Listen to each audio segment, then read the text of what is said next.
Durante décadas, a série T de tanques simbolizou o poder militar soviético e depois russo.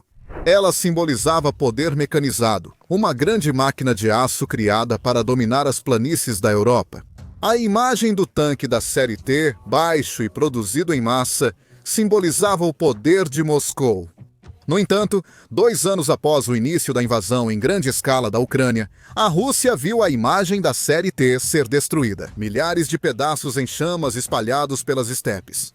A dimensão do desastre dos tanques russos não é apenas um revés tático, é uma catástrofe histórica. Então vamos descobrir por que os tanques russos podem estar chegando ao fim da linha. Primeiro, o uso de tanques russos na Ucrânia está chegando ao fim, não apenas por erros táticos isolados ou treinamento ruim das tripulações. Em vez disso, é porque todo o conceito operacional dos blindados russos se tornou catastroficamente obsoleto. Esse fracasso terminal é resultado do choque entre 3 forças intransponíveis. Uma falha de design fatal presente em todo o buraco da era soviética. A introdução de uma cadeia de destruição tecnologicamente superior e assimétrica e uma guerra de atrito insustentável. Quando a produção não acompanha a destruição na linha de frente. A guerra na Ucrânia se tornou um laboratório para o combate moderno, onde tecnologia barata e abundante está derrotando consistentemente equipamentos caros e pesados. O principal tanque de batalha russo deixou de ser decisivo e virou um alvo valioso e fácil de destruir. Desde os primeiros dias da guerra, o mundo assiste a inúmeras imagens de tanques decapitados com suas torres destruídas. Isso demonstrou uma vulnerabilidade terminal fundamental. A maior vulnerabilidade dos blindados russos está na base de sua engenharia. 3 décadas de design de tanques russos basearam-se em um compromisso estrutural fatídico. Isso não é uma falha de manutenção ou de tática, mas sim uma falha de doutrina, que priorizou um perfil baixo e produção em massa em vez da segurança da tripulação e da facilidade de reparo. Desde sua introdução nos anos 1970, engenheiros soviéticos buscaram tornar o T-72 menor, mais leve e mais ocultável que tanques da OTAN. Esse esforço foi impulsionado pela doutrina Khrushchev-Brezhnev do pós-Segunda Guerra, que defendia um avanço mecanizado decisivo na Europa, com grande superioridade numérica. Essa escolha era inerentemente filosófica. Militares ocidentais priorizavam a sobrevivência de tripulações bem treinadas em combates longos, enquanto a doutrina soviética via tanques como descartáveis, facilmente substituídos.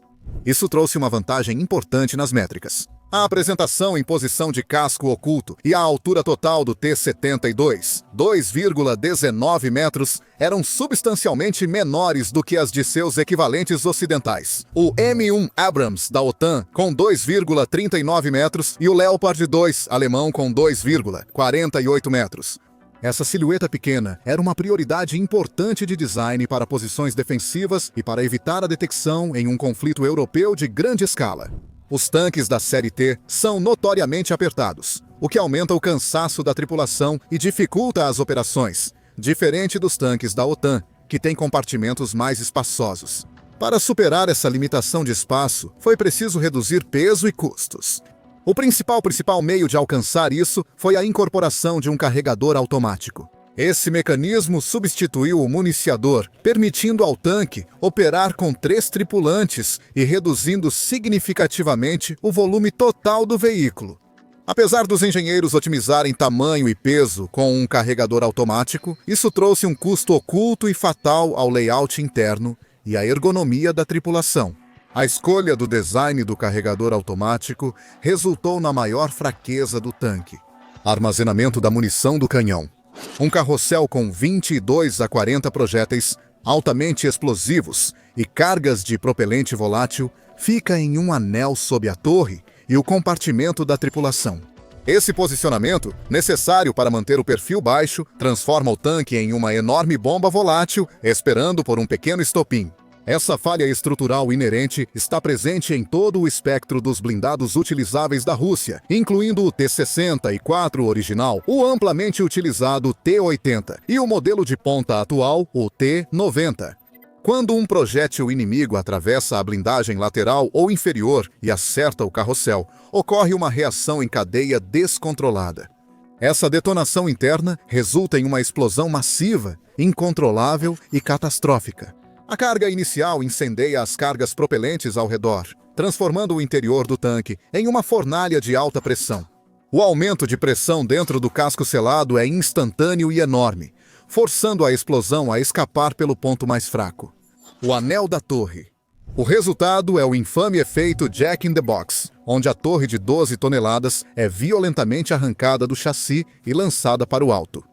O arremesso da torre virou símbolo do fracasso dos blindados russos, representando a destruição imediata do veículo e a morte de seus 3 tripulantes.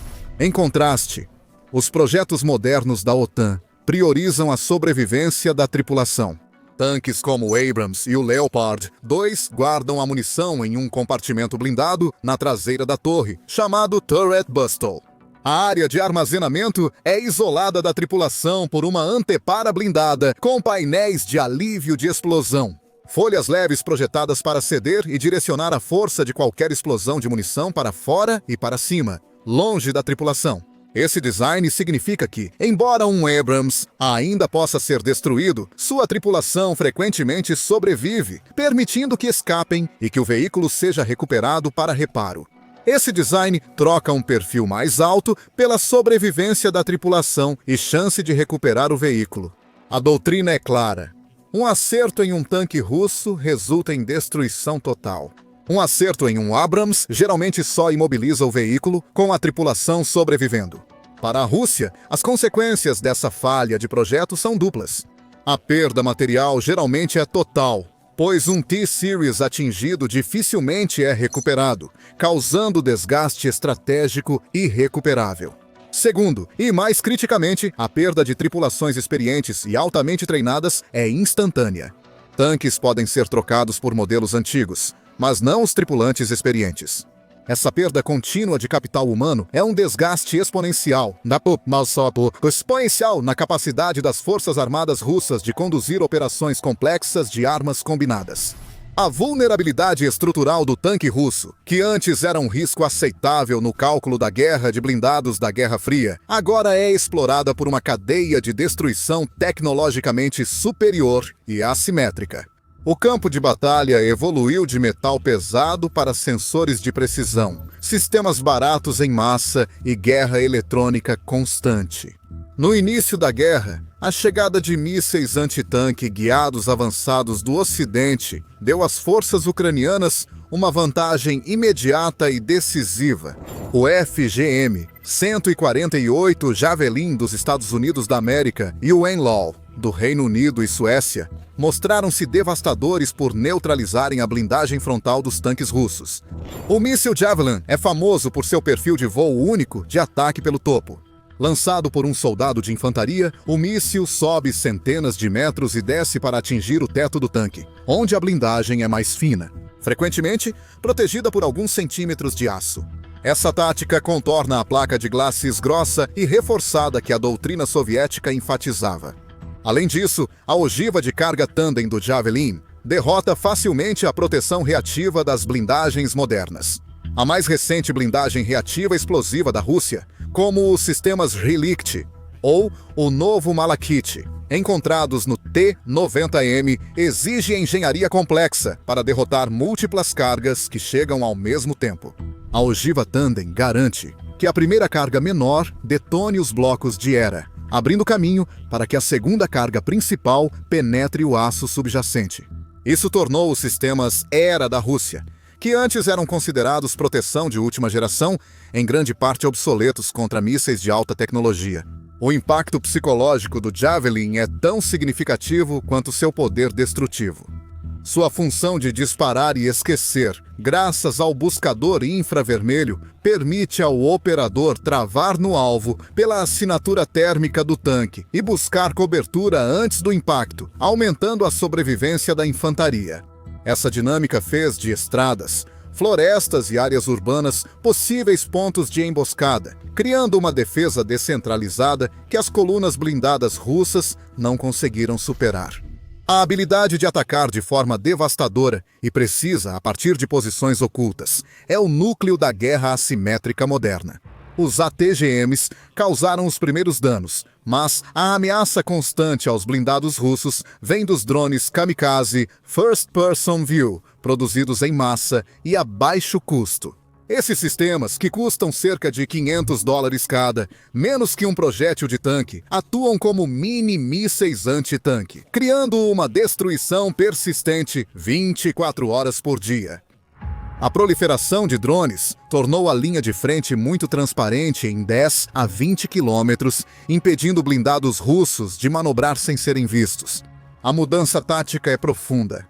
Em vez de focar em uma destruição total, os operadores de drones First Person View geralmente visam uma neutralização de mobilidade, desabilitando as esteiras, o compartimento do motor, as ópticas sensíveis ou o cano principal do armamento. Se um tanque russo quebrar, ficar parado ou tentar se enterrar, um drone First Person View vai encontrá-lo e destruí-lo, ou pelo menos incapacitá-lo, deixando ativos valiosos abandonados e vulneráveis a novos ataques de artilharia ou drones.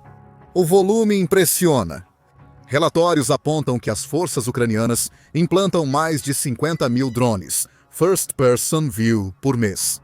Isso levou à adoção de táticas sofisticadas de enxame, onde vários drones são lançados de forma coordenada e descentralizada para sobrecarregar um único alvo ou suas defesas de guerra eletrônica, Alguns drones First Person View sofisticados estão até se tornando equipados com inteligência artificial, utilizando sistemas de visão computacional para reconhecer e travarem alvos, mesmo que os sinais de comunicação ou sistema de posicionamento global sejam bloqueados.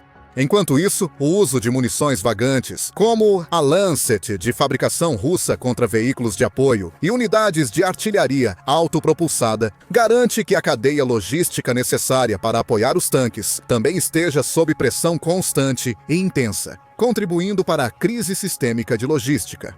A maior crítica à doutrina de tanques russa é sua profunda falta de proteção ativa, integrada e modernizada. Enquanto tanques da OTAN, como o Abrams e o Leopard 2, vêm integrando de forma agressiva sistemas de proteção ativa ou sistema de proteção ativa, enquanto sistemas como o Trophy israelense e seus equivalentes americanos são usados, os tanques russos dependem quase totalmente de blindagem passiva e reativa. O Kremlin tem tecnologia indígena de sistema de proteção ativa, como o sistema Arena, e o mais avançado Afganit, projetado para o T-14 Armata. No entanto, esses sistemas não foram amplamente implantados na principal frota operacional de T-72, T Base Eagle e E-80 e T-90. Devido ao custo proibitivo, a complexidade logística e a incapacidade de produzir componentes eletrônicos essenciais sob sanções, um sistema de proteção ativa utiliza radar de ondas milimétricas para detectar projéteis inimigos, como ATGMs ou RPGs, e dispara uma pequena contramunição para interceptar e destruir a ameaça. Momentos antes do impacto, essa é a única defesa confiável contra as ameaças de carga oca de alta velocidade que dominam o campo de batalha ucraniano. Sem isso, o tanque russo é um alvo fácil. A dependência da blindagem reativa explosiva, como Contact 5 ou Relict, é uma filosofia defensiva da Guerra Fria. A Era, que utiliza placas explosivas para interromper a carga moldada no impacto, é uma defesa passiva. Ela é altamente eficaz contra RPGs mais antigos e certos penetradores cinéticos, mas é fundamentalmente derrotada por ogivas de carga tandem como a Javelin e a NLAW. E é totalmente ineficaz contra o mergulho vertical de um drone First Person View atingindo o teto menos blindado do tanque. A incapacidade de adaptação a ameaças de múltiplos vetores revela uma falha sistêmica na aquisição militar russa além das sanções. É uma falha em mapear com precisão as vulnerabilidades do campo de batalha. O comando russo não reconheceu que a ampla oferta de munições precisas e baratas tornaria seu design discreto, porém vulnerável, inviável.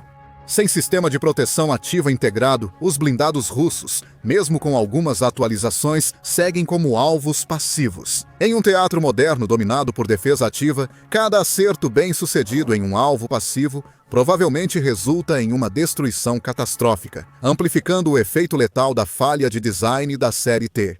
Essa doutrina de confiar em blindagem reativa ultrapassada e ignorar a necessidade de contramunições e fusão ativa de sensores é o último prego estratégico no caixão do poder blindado da Rússia. Os militares russos começaram o conflito com avançadas capacidades de guerra eletrônica, mas esses sistemas não protegeram de forma consistente suas formações blindadas. Sistemas de grande escala como R-330ZHZEL ou Lear-3 bloqueiam comunicações e sistema de posicionamento global em grandes áreas, mas costumam ser volumosos, vulneráveis à artilharia e lentos de implantar. A proteção de veículos blindados individuais tem sido constantemente superada. O uso de Tsar Mangles improvisados no campo ou gaiolas improvisadas sobre os tanques é uma admissão visível da falha sistêmica dos sistemas de proteção integrados. Essas gaiolas, criadas para detonar antes as ogivas de drones inimigos, foram ineficazes e deixaram os tanques mais pesados, menos móveis e com maior risco de sobrecarga na transmissão. O esforço em soldar acessórios improvisados, que frequentemente não protegiam a traseira vulnerável, evidencia o descompasso entre as promessas do complexo militar e a realidade na frente sul e outros setores-chave. A tecnologia de drones first person, BVU a comerciais, por ser disseminada e adaptável, superou os esforços russos de combate, que são mais lentos e centralizados. O fator decisivo que confirma o fim da blindagem russa como força é a simples, mas devastadora, realidade econômica e industrial. O desgaste supera em muito a produção. A escala da perda de material está documentada com uma transparência sem precedentes. Por meio de inteligência de fonte aberta, especialmente por organizações como Oryx e a Equipe de Inteligência de Conflitos. Os veículos russos destruídos, confirmados visualmente, são um registro público. Analistas independentes estimam que a Rússia perdeu mais de 3.000 tanques, um número igual a todo o inventário ativo de tanques do exército russo antes da guerra. Esse ritmo impressionante de perdas significa que a Rússia está basicamente lutando a guerra com equipamentos emprestados, antigos e cada vez mais frágeis. Para compensar essas perdas catastróficas, a principal fonte de Moscou tem sido os vastos estoques soviéticos armazenados em bases de reserva dilapidadas por todo o país. A retirada sistemática de tanques para reforma tem sido implacável, resultando no esgotamento de muitas dessas bases de reserva de plataformas utilizáveis. Imagens de satélite mostraram clara redução dos veículos armazenados. A Rússia está sendo obrigada a reativar tanques muito antigos, como o T-62 e até o T-55 pós-Segunda Guerra Mundial. Esses tanques oferecem praticamente nenhuma proteção contra qualquer míssil antitanque moderno ou drone First Person View. Além disso, o próprio processo de restauração é repleto de compromissos. Tanques T-62 e T-55 reformados geralmente carecem de sistemas modernos, como sistema de controle de tiro avançado, comunicações digitais e ópticas térmicas. Seus motores e chassis antigos quebram com facilidade, especialmente com blindagem pesada improvisada. As tripulações desses tanques antigos atuam em ambientes inadequados aos veículos, muitas vezes sendo destruídas assim que chegam à linha de frente. Esse desvio estratégico das reservas utilizáveis causou uma degradação qualitativa irreversível na capacidade de combate blindado da Rússia. A nova produção e modernização estão muito limitadas. Enquanto a mídia estatal russa se gaba do aumento da produção, a realidade para fábricas como a Ural Vagon Zavod é uma luta contra o isolamento econômico. As sanções ocidentais paralisaram o complexo industrial militar russo. O complexo industrial militar, ao cortar o acesso a componentes cruciais de origem ocidental. Ópticas de imagem térmica de alta especificação, antes fornecidas por empresas francesas como a Vales, são essenciais para o desempenho dos tanques modernos. Ferramentas de usinagem de precisão para fabricar canhões, tradicionalmente da Alemanha ou Suíça, e microchips avançados para sistemas de controle de tiro. A proibição desses componentes levou o complexo industrial militar a usar alternativas inferiores, antigas ou obtidas ilegalmente. A produção do T-90M de primeira linha diminuiu drasticamente e os poucos tanques produzidos geralmente são modelos degradados. O uso de chips de qualidade inferior, muitas vezes retirados de eletrodomésticos civis ou enviados por intermediários na China e Cazaquistão, resulta em desempenho pouco confiável dos sistemas eletrônicos dos veículos. O congestionamento nas cadeias de suprimentos e o custo para contornar sanções fazem a Rússia pagar quase o dobro por esses componentes inferiores. A dependência de tecnologia de uso dual, não projetada para o uso militar na linha de frente, gera grandes responsabilidades operacionais. A falta de inovação no complexo industrial militar russo faz com que, apesar do aumento da produção, a qualidade final dos produtos permaneça inferior, consolidando o fracasso estratégico. O tanque russo, projetado de forma inadequada na Guerra Fria e sem tecnologia moderna, tornou-se símbolo de uma doutrina fracassada. O fracasso das armas combinadas, que prejudicou a invasão inicial, quando tanques avançaram sem apoio suficiente de infantaria, cobertura aérea ou uma logística coerente, foi consolidado pelo fracasso sistêmico do próprio veículo. Os tanques que entram na Ucrânia, hoje, são tecnologicamente ultrapassados, usados de forma errada e têm defeitos fundamentais. Há menos recursos para a vitória e mais riscos para as tripulações obrigadas a conduzi-los. O fracasso estratégico da ofensiva russa está agora inexoravelmente ligado ao fracasso tático de seu principal sistema de armas.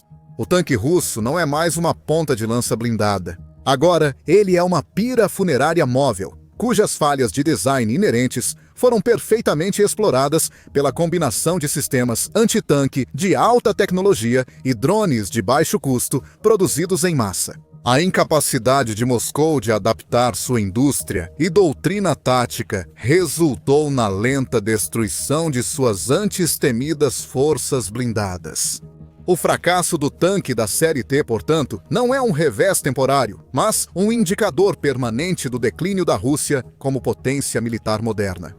Fim da era dos blindados produzidos em massa e descartáveis da Guerra Fria, a inevitável obsolescência do tanque como arma decisiva para Moscou já está precificada. Agora, para entender a revolução tática que derrotou o poder blindado da Rússia, você precisa ver o poder de fogo em ação. Saiba mais sobre o sucesso do sistema Javelin e a mudança na tecnologia militar moderna, assistindo ao nosso vídeo sobre como o show militar está acompanhando o colapso da doutrina blindada da Rússia.